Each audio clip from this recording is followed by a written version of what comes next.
Got him! Hi guys, welcome back to the channel. Hope you're all well, having a great day. Got a nice replay for you today on Redshire and the T-100 LT. Just moving up to the sort of usual scouting position that I tend to use, so you can catch the enemies cross into what I like to call heavy tank corner down the sort of 9-0 line. So yeah, just being patient, trying to passively scout, see what we can see if we can pick up any early game assistance damage. So yeah, on a positive note, sort of off topic, the +1/-1 that's just happened over the weekend is actually returning this next weekend, so I would definitely make the most of that. And the fact that they are doing it again so early on after previously doing it is very reassuring and promising, that they might bring it in as a permanent sort of addition to the game, which I know a lot of people would be happy about. So anyways, back to the game. So we've picked up a couple of shots, one on the 60 TP crossing to heavy corner and the other on the UDES just sat on the hill. This position is very strong for a light tank, especially when you've got all the camouflage perks, like all the concealment, sort of all of that good stuff, as well as the view range perks. And we are going to get a couple of shots into this T95 as he's crossing. I believe he stops for a second here at this building, as he obviously knows he's lit, and side on he can't really do much at all. We actually hold our fire on the 60 TP because we don't have a clear penetrating shot. Obviously that tank's very well armoured. And now we turn our attention back to the T95. Surprisingly, he doesn't manage to pick up the spot on us at this range. I'm 90% sure that this game wasn't happening. Didn't happen when True Vision was happening. So I feel like I should have maybe been spotted there, but maybe it was. I'm not 100% sure. But either way, we get a nice shot into him. So we're just sort of trying to work out where would be best to where would be best to go, because we're not really getting a lot of use here, as I think all of the tanks that are going to cross the heavy tank corner have crossed now.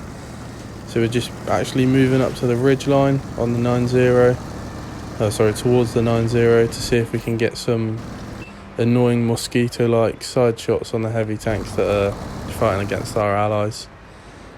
As we pick up the spot on the IS-7, the Object 260 and the T-95 E6 all pretty much sat on their spawn. Quite frustrating. I would definitely be frustrated if I was on the enemy team and I had 3, maybe even 4 tanks that should be elsewhere sat on the base. But either way, people are entitled to play the game how they want to play it. Just got to roll with it really. So we're just looking to get some side shots into the 60 TP and the Valor. We do actually make a mistake here, but fortunately for us, the Valor doesn't hit a shot on us. This guy's pretty hell-bent on getting a shot into us, as he's pretty much driven up into the open and exposed all of his weak areas, where he could have easily stayed hull down and been a problem for either me or someone else. But unfortunately, the sudden rush of shit to the brain and wanted to get the light tank. So as you can see, just driving around now, trying to keep the enemies lit up on the base. And as you can see, the Object 260 has moved down from his sniper tower, if you will, and he's come in for a bit of action. But unfortunately for this poor fella, he's got me harassing him as we donk the shot into his spaced armour from the RBRT, and he's got the Jaeger who's finished him off, and everyone else who was shooting at him. Like I say, unfortunately for that guy, he only goes on to pull off one shot of damage throughout the entirety of the game. So yeah, we're just moving up on this T-95 E6 as we get tracked by the UDES, but unfortunately for him, firing at us and tracking us, gets himself killed essentially. He exposed his position, and yeah, our team very actively gave us that assist damage and took him off the board. So now at this point, we're up by 4 tanks. We're just trying to harass this medium tank, who's again obviously had a sudden rush of shit to the brain because he wants to chase the light tank.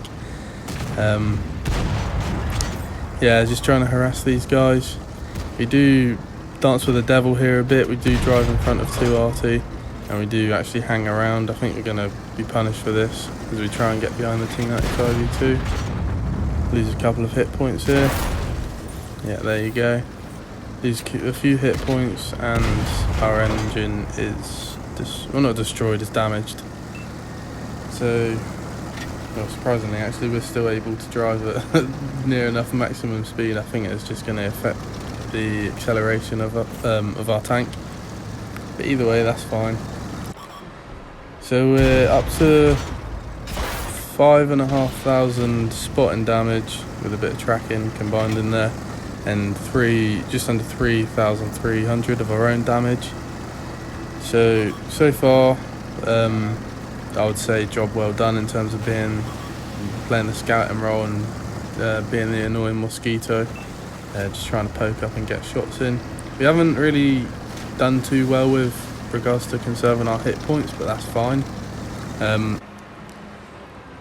As we try and get some shots into this IS-7, we are playing at range here. However, my gun's broken and this is a Russian tank with not great accuracy. However, saying that, some of the shots on the move you pull off in this T-100 will have your jaw down by the floor. It is very surprising and very satisfying, but it has become an expectation of mine, so much so that when I fire on the move I think it should just automatically hit, but as you know, it's not the case. So yeah, we're just moving in on this last IS-7. We've had a great game as the waffle takes him out. I think that takes us up to about 9,000 combined, which is obviously a great result, and I'll take it all day any day. So yeah, just the battle results are just loading up now, and there you have it. I believe Scout Medal, and that was only a Mastery Class 1, but yeah, we'll take it. Anyways, thank you very much for checking out the channel. I really appreciate all the support.